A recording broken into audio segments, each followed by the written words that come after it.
High friends, welcome back to my channel. இன்றைக்கி பார்த்தீங்கன்னு சொன்னால் வித்தியாசமான முறையில் ஒரு டீயை நம்ம ட்ரை பண்ணலாம்னு நினைக்கிறோம். அதாவது ஃபேஸ்புக், டிக்டாக், இன்ஸ்டாகிராம் நிறைய இடங்கள் நம்ம பார்த்த ஒரு வீடியோ தான். டிஃப்ரெண்ட்டான முறையில் வந்து டீயை வந்து பண்ணிகிட்டு இருந்தாங்க, ரெடி பண்ணிகிட்டு இருந்தாங்க. ஸோ நாமளும் ட்ரை பண்ணி பார்க்கலாம் அது உண்மையா இல்லையான்னு சொல்லி தான் இந்த வீடியோ எடுத்தோம். இந்த வீடியோக்கு ஒரு கிட்டத்தட்ட 6 பாட்டாக வரும்.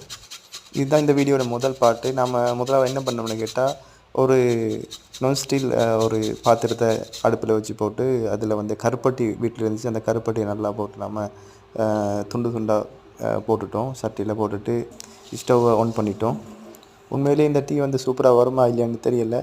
ஸோ நம்ம ட்ரை பண்ணி பார்க்கலாம்னு சொல்ல தான் இந்த முயற்சி பண்ணுறோம். பார்த்திங்கன்னு சொன்னால் ஹீட் ஆகிட்டு லைட்டாக அந்த கருப்பட்டி வந்து கரைஞ்சிட்டு வரதை நீங்கள் பார்க்குறீங்க. பாருங்கள், இது லைட்டாக ஹீட் ஆகிடுச்சு. இப்போ பார்த்தீங்கன்னு சொன்னால் நம்ம அடுத்ததாக என்ன பண்ண போகிறோம்னு கேட்டால், இந்த சட்டியிலே வந்து